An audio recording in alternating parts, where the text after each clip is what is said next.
Bom dia, nobres colegas. Primeiramente, é uma alegria retornar aqui a casa. A gente sente falta. Em casa não é a mesma coisa, né? Então, agradecer a mesa que ouviu os líderes e deu a oportunidade de quem se sentia seguro de estar aqui de volta.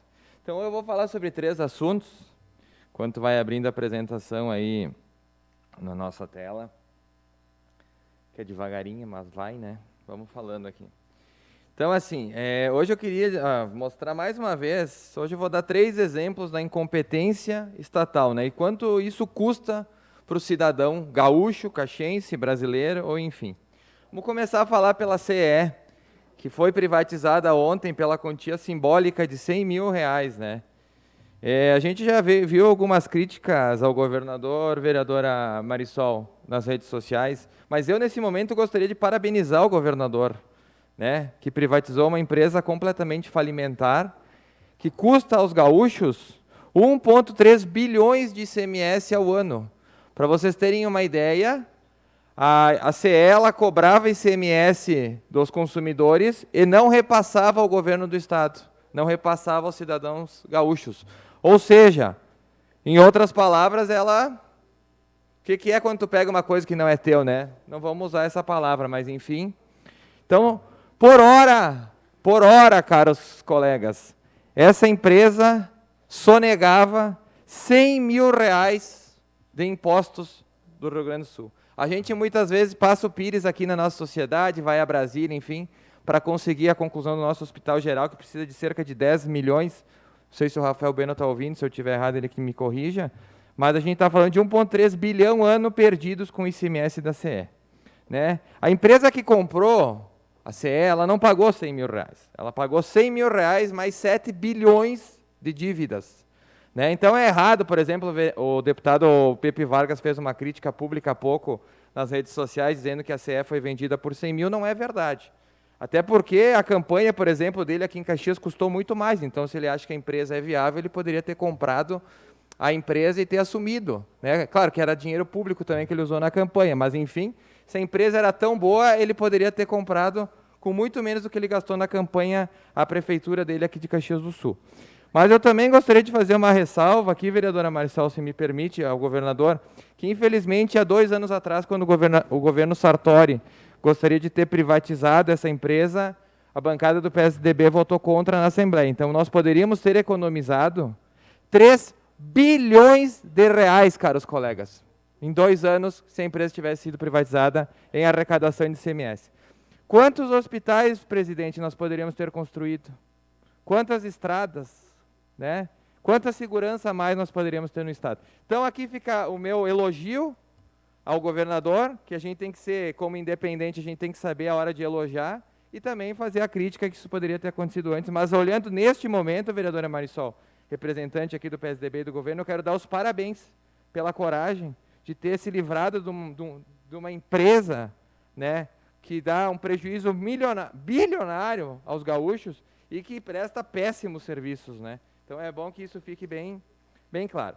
O segundo ponto, então, eu quero mostrar aqui, é um comparativo, que também o Estado ele não é só incompetente em estatais. Né? Aliás, as estatais normalmente costumam ser deficitárias, mesmo tendo o monopólio, ou seja, a reserva de mercado na maioria das áreas. Então, é uma prova que estatal é uma drenagem de dinheiro. Né? Espero que isso não aconteça com a Codeca aqui em Caxias também, que daqui 5 ou 10 anos a gente tenha que vender ela por R$1, porque as dívidas sejam maiores do que vale o patrimônio. Espero que ela seja vendida muito antes. Então, vamos lá. Então, a gente fez um comparativo aqui, Pelotas, Porto Alegre. Esse comparativo, quem fez, caros colegas, foi o prefeito de Porto Alegre, Sebastião Melo, comprovando com gráficos que restrições de horário, restrições de dias não funcionam, né? A gente sabe que, às vezes, a gente tem que explicar, tipo, por uma parede, né? Porque a pessoa, elas não gosta de entender. Mas vamos ver se com gráfico a coisa dá uma melhorada. Né? Aqui, lá em cima, vocês podem ver a comparação, então. A Prefeitura de Pelotas, ela foi mais rígida do que foi o governo do Estado. Ela estabeleceu que no fim de semana, a prefeita é do PSDB, ela estabeleceu que no fim de semana, mercados... Só um pouquinho, colega, está um pouco alto. Obrigado. Desculpa, só que me perdi aqui. Ela estabeleceu, então, que mercados e farmácias não possam abrir no fim de semana, em Pelotas. Aí o que aconteceu? Para surpresa de ninguém que tem 2 neurônios dentro da cabeça, o movimento aumentou na sexta-feira. Olhem que surpresa, nós tivemos uma aglomeração na sexta-feira. Enquanto em Porto Alegre o movimento se manteve mais distribuído, ou seja, não teve problema de aglomeração. Ou seja, quando a gente cria medidas, não sei nem usar a palavra direito para uma medida tão absurda como essa de proibir o mercado no fim de semana, né? Ele tem esse tipo de resultado, né? A gente viu aí pelo Brasil, também teve uma cidade, não me lembro qual que foi, que proibiu o posto de gasolina no fim de semana, né? O que aconteceu? Todo mundo fazendo fila na frente dos postos, mesma coisa acontece com os mercados. Então é o tipo de medida assim que é bem tupiniquim, né? Proibir mercado é uma coisa bem brasileira. Como proibir escolas também, né? Mas para finalizar, eu queria dizer esse assunto aqui, que me causa surpresa que a gente esteja vendo, por exemplo, a proibição nos sábados, né? O que acontece no comércio? Vou dar o exemplo da minha loja. Essa semana foi fria e semana passada foi fria. Eu vendo roupas infantis. As mães precisam comprar, né? Então, o que acontece? Sexta-feira é o Armagedon na loja. Foi o Armagedon, porque no sábado não podia abrir, elas não iam deixar os filhos com frio. Então, todo o movimento que ia ter no sábado se concentrou na sexta. Pais vindo, que as mães mandaram, eles chegam na loja lá com aquela cara de não sabem o que comprar, a gente ajuda, porque se acumula tudo junto num sistema que claramente não funciona, né? E a gente vê muitas vezes pouca reação dos nossos colegas olhando esse tipo de coisa e dizendo, meu Deus, como é que a gente pode fazer isso? Então aqui cabe mais essa crítica que o Estado nem para administrar uma crise é capaz. No próximo slide, a gente vai ver algumas comparações, a situação do Rio Grande do Sul, trazer para vocês a situação do Rio Grande do Sul. 47% dos empresários ainda têm dificuldades para manter seu negócio. A comunidade aqui, todo mundo conhece alguém que perdeu o seu negócio, né? 30% das micro e pequenas empresas não conseguiram criar canais de venda digital. Tem coisa que não dá para ser vendida via internet, né? Às vezes o governador pega e fala, vamos vender via digital, enfim. Ok, tem coisa que dá, mas tem coisa que realmente o produto é inviável vender. Número médio de pessoas trabalhando em pequenos negócios caiu de 7 para 4. O que isso causou? Obviamente, queda do PIB de 2020 no Brasil foi de 4,1%. No Rio Grande do Sul foi de 7%. Quem é o responsável? Alguém tem que ser responsabilizado. Nós caímos 70% a mais do PIB aqui no nosso estado. Isso causa miséria, isso causa pobreza, isso causa desemprego, isso causa suicídio, isso causa um monte de problema. Isso causa morte, né? A renda do trabalhador gaúcho caiu em 11,8%. 476 mil é o número de desempregados no Rio Grande do Sul. Mas, como não é o suficiente, e querida colega Marisol, nobre colega, eu já vou pedir o tempo da liderança depois, muito obrigado. Como isso não é suficiente, né, o que o Estado pode causar de ruim, né, a gente vai entrar aqui então, numa pesquisa que saiu agora, acho que não sei se fazem 10 dias, sobre educação, cara colega Marisol, você que representa tão bem aqui os professores. Como? Então, o título foi Repercussões do isolamento social na aprendizagem e no comportamento dos estudantes. Desafios a enfrentar. Então, vou passar uns dados aqui aos caros colegas, para que a gente entenda a maldade que nós estamos fazendo com a próxima geração, quando nós, de forma, eu diria, vergonhosa, não lutamos de forma tão forte para o retorno às aulas. Mais de 80% dos alunos do ensino fundamental e médio são da rede pública. Índice de repetência, evasão e abandono escolares muito elevados. Eles já eram muito elevados e se percebe que serão muito maiores. Muitas crianças vão para a escola apenas para comer. Isso a gente já sabe, né? Inclusive eu, como estudei em escola estadual, sabia de vários colegas quando eu era pequenininho que iam para a escola e eram sua única refeição. Mas então tá, as aulas foram suspensas. Qual que foi o primeiro motivo? O primeiro motivo foi que era preciso um tempo para se organizar.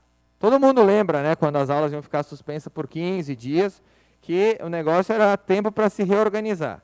Bom, a gente já passou de um ano e a gente não tem uma organização ainda. Nada surpreende, né? Afinal, quem deveria estar organizado era o Estado, né? E aí a gente não se surpreende. A principal opção encontrada foi o ensino remoto. Crianças de 4, 5, 6 anos na frente. Tranquilo. Declaração de líder, isto? Isso. Em declaração de líder, a bancada do Novo permanece na palavra Maurício Marcão. Obrigado, presidente. Então, a principal opção encontrada foi colocar a criança de 5, 6 anos na frente de uma tela de computador por horas a fio. Ok, seria temporário, mas já faz um ano, né? O PISA de 2008 disse, só 26% dos alunos em escolas têm boa conectividade à internet. Como colocar, então, pessoal, alunos com aulas remotas, se pouca gente tem acesso à internet? Quase 40% dos alunos da rede pública não tiveram acesso às aulas por ensino remoto. Imaginem o que vai repercutir isso na nossa produtividade, no ensino, no desenvolvimento do nosso país. E nós seremos os responsáveis. Não se esqueçam que esses serão os adultos de amanhã e cobrarão de nós porque fizemos isso com eles. Maiores dificuldades na rede pública, famílias de maior vulnerabilidade social. Em 14 das 27 capitais brasileiras, alunos tiveram 35 dias ou mais sem atividades remotas, ou seja, o Estado não foi capaz sequer de produzir atividade remota. Quando eu falo Estado, aqui vocês entendem como ente federado, estadual, municipal, enfim, o Estado como um todo. Casos de demora de até 4 meses para a implementação do ensino à distância. Imaginem uma criança de 6, 7 anos sendo alfabetizadas sem ensino por 4 meses. É muito triste. Locais em que as aulas remotas sequer aconteceram, predominantemente na rede pública. Por óbvio, vereador. Né? Já lhe concedo. Já estou terminando. Perda de conhecimentos e habilidades já adquiridas. Aqui eu cito mais uma vez a minha querida colega a vereadora Marisol, porque eu tenho visto lá na loja, quando eu estou lá, que as crianças que estão sendo alfabetizadas, vereadora, elas têm uma dificuldade enorme, elas regridem, as mães dizem que a perda ela é muito grande, né? Então, também é lamentável. Presença física é muito importante para a relação entre letras e sons. Muitas crianças no início da alfabetização voltarão à estaca zero, é o que eu acabei de comentar. Censo escolar 2009, cerca de 1,3 milhões de alunos com algum tipo de deficiência de aprendizado. Retrocesso considerável na inclusão desses alunos e aumento da defasagem. Ou seja, nós estamos criando maior distanciamento entre os alunos que tinham mais dificuldade. Isso um dia a vida vai cobrar, infelizmente. Né? O Enem, 1/3 dos inscritos que concluíram o ensino médio na rede pública não tem acesso à internet. Mais privação em 2020 de aulas presenciais. Participação extremamente desigual no exame. A gente muitas vezes fala de inclusão, né?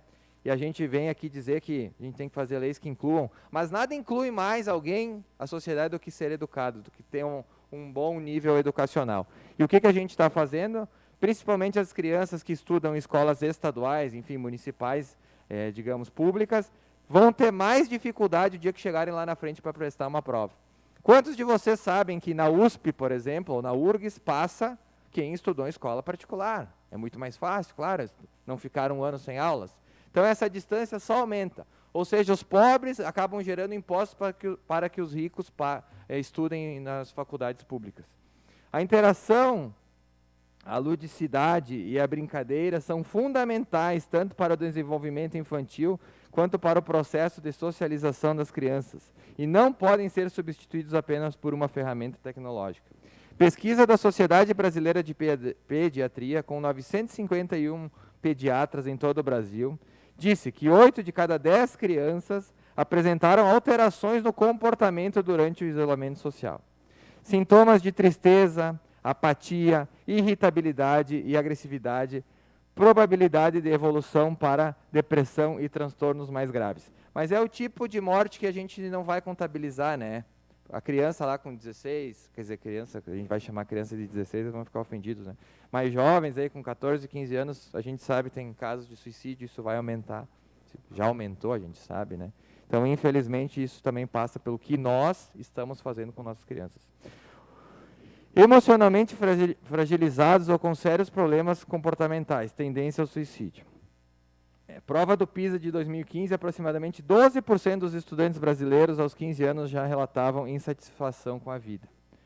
Imaginem quando tiverem que pagar impostos, né, e verem que isso não se reflete em nada na vida deles. Confinamento prolongado, aumento dos casos de maus tratos e violência física, psicológica e sexual contra crianças e adolescentes. Então, por fim, essa pesquisa ela teve algumas conclusões, eu separei duas, mas vou ler uma que eu considero a mais importante. Além da insegurança, né, e da desconfiança dos pais e professores gerado pela essa guerra jurídica que a gente vem vendo aí, essa interrupção prolongada, abre aspas, essa interrupção prolongada das atividades escolares presenciais trará reflexos para os próximos anos. As pesquisas não conseguirão dimensionar o conjunto de perdas que os alunos terão neste período. Poderá haver uma imigração considerável de alunos do ensino privado para a rede pública pela dificuldade dos pais em manter as mensalidades em dia. Além disso, essa inadimplência resulta no fechamento de algumas escolas. Como consequência desses fatos, poderá ocorrer um aumento na evasão e no abandono escolar. Ou seja, o caos, né?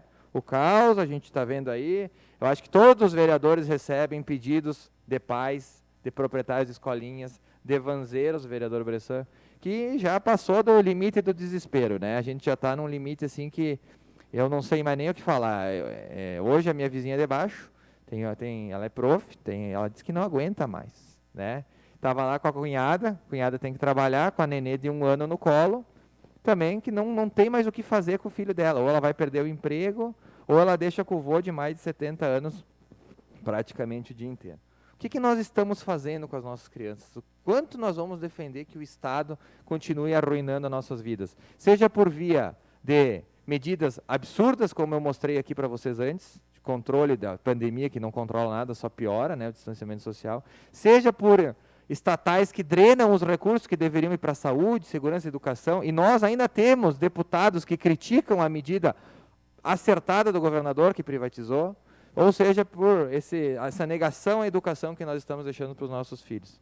Eu lamento e vou dedicar a minha vida para que o Estado incomode menos e atrapalhe menos o desenvolvimento da nossa sociedade. Vereador Bressan, sou eu à parte.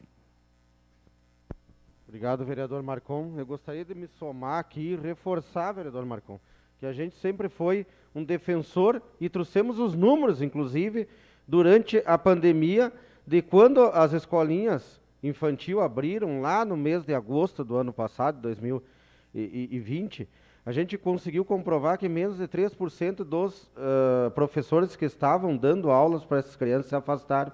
E isso que lá não tinha vacina. Então, assim, a desculpa está na não ter vacina. Tá bom, não tem vacina até o momento para os professores. Nós buscamos que os professores sejam vacinados? Sim, acho que aqui todo mundo sabe, de acordo que os professores têm que se vacinar. Mas, enquanto isso, a gente pega alguns dados, vereador Marcon, e é bom a gente também deixar algumas coisas aqui, que mais de 20 milhões e 700 mil pessoas estão deixando de fazer uma refeição por dia, que talvez faziam nas escolas.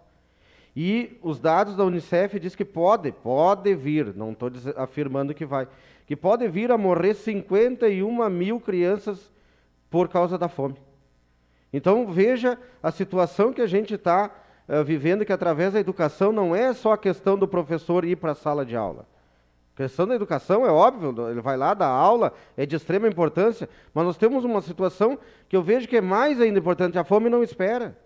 Ela não espera. Então, que tipo de atitude que nós estamos aqui com nossos governadores, com nossas pessoas da política que decidem a vida das pessoas, chega num momento que nós podemos arriscar 51 mil mortes por fome. Então, assim, vamos pensar que quem se diz muito do lado, né, defensor da pobreza e tudo, mas está deixando o país cada dia mais pobre. Cada dia, eu acho que está ao contrário. Tem pessoas que estão adorando a pobreza no país. Eu vejo que está sendo dessa maneira. Obrigado, vereador. E é bom frisar, vereador, que em todo o mundo, a gente está falando agora de planeta Terra, né? Provavelmente o Rio Grande do Sul seja um dos lugares no mundo onde as escolas ficaram paradas por mais tempo. Nós temos exemplos aí, o Reino Unido que fez lockdown e as escolas não foram fechadas, né? Nós temos, inclusive no Brasil, lugares onde as escolas não foram fechadas, né? A Justiça disse em Santa Catarina que para o prefeito, eu não me lembro se é o prefeito ou o governador fechar as escolas novamente, ia ter que provar que escola aberta causa problema. Então a gente tem que lamentar demais, vereadora Marisol, isso que a gente está passando, de botar nossas crianças em casa por mais de 1 ano. E se tivessem pesquisas mostrando que isso alastraria o vírus, bom, eu acho que daí todo mundo é responsável. Mas toda a literatura que se tem vai ao contrário disso, né? Então, eu quero deixar aqui o meu lamento pelo que nós, adultos irresponsáveis, estamos fazendo com as próximas gerações. Muito obrigado.